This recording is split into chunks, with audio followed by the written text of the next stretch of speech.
Hey, this just chopping it up real quick on DeMaco Ryans being the new head coach for the Houston Texans, and it's a it's a good pick. I mean to be honest, they done had three good coaches. You know what I'm saying? They had the guy before Cully. Cully, he was a solid coach. They didn't win a lot of games, but they played hard for the coach. Last year there was Lovey Smith. They played hard for him.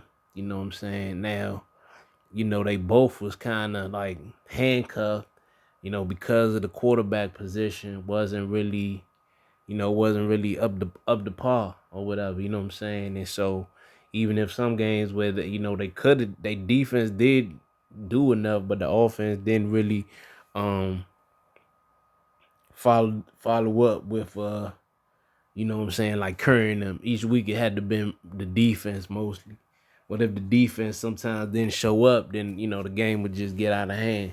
But they the past two seasons they played hard. So adding DeMaco Ryans is a great addition. He came up the ranks pretty fast.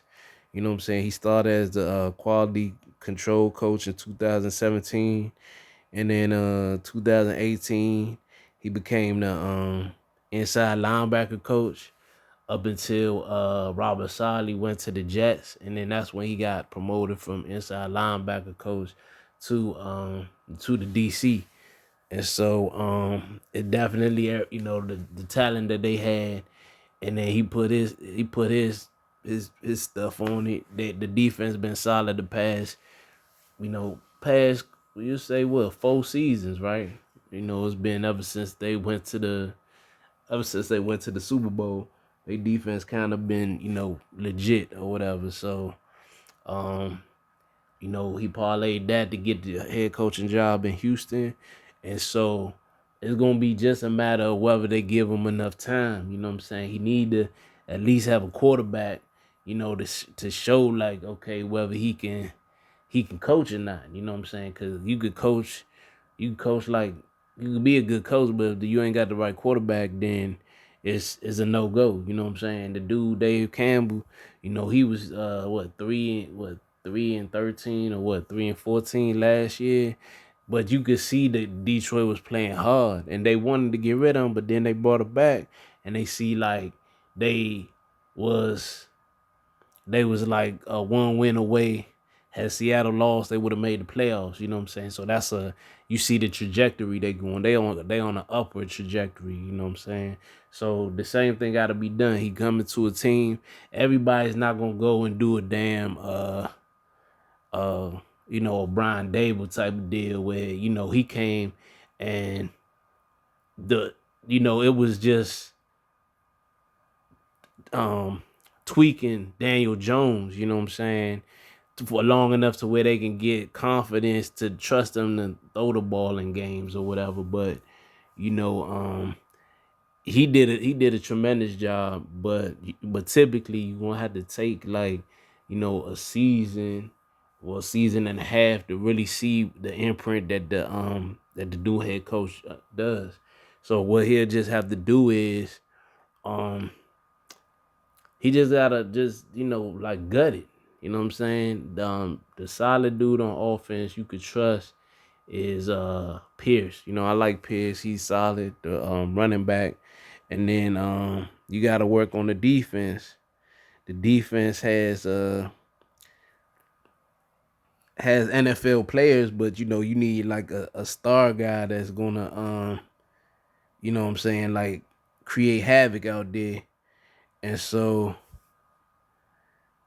it's gonna it's gonna take some work. He got some good picks, so he just gotta plug in.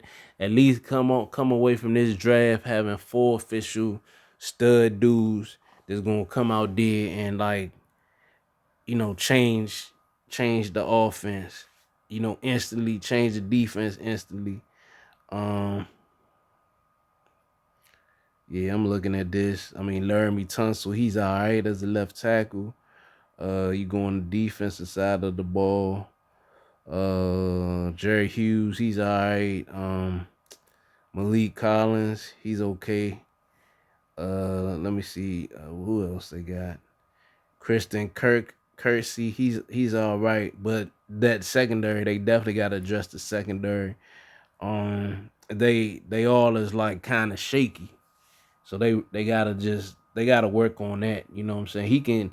He has the defensive scheme, but he needs to play. He need the players. So it's like they're gonna have to overhaul the defense. Maybe get if a couple of 49ers is free agents, see if they'll come down there or whatever. And it's gonna be a process though, because we gotta see the quarterback he get. If he don't get the right quarterback, then it's gonna be a failure. At least usually when you get them 6-year deals, they at least they probably give you like 2.5 years. So not if not next year, then 2024, it gotta be like they gotta see something, from that carried over from 2023 season. But it's a great pick, you know what I'm saying? And it should be, if not anything, we should see the improvement on the defense. I gotta see who he get as the OC, but the defense should be like by week 10, week 11, you should see like, okay, it's gonna be kind of like how Lovey had and Cutley both had the Texans where they was gonna be. And even if you're gonna beat their ass, you're gonna have to work for that win. You know what I'm saying? The fact that Jacksonville is going up, and so it's gonna be an opening for that second spot. We got to see how Tennessee bounce back, and what Indy decide to do as far as the coach and the players. Indy defense, I would say, right now is the second best defense. You know what I'm saying? So whoever go there, they can just work on the offense. But the Colts got a decent defense that it didn't show it back at the back end of the season, because it seemed like they was kind of quitting. But before if you X out the Minnesota game, you know what I'm saying, that's when like shit went left. But before that point, they was playing solid in most of the games that they were in. So Jacksonville defense is the best right now, and that offense. And so now you gotta say, okay, we gotta work our way to how could we be the second best roster on the in the division. And then the following year, by third year, he should have everybody that that all the players that he need at all the skill position that really like take off or whatever. But great addition.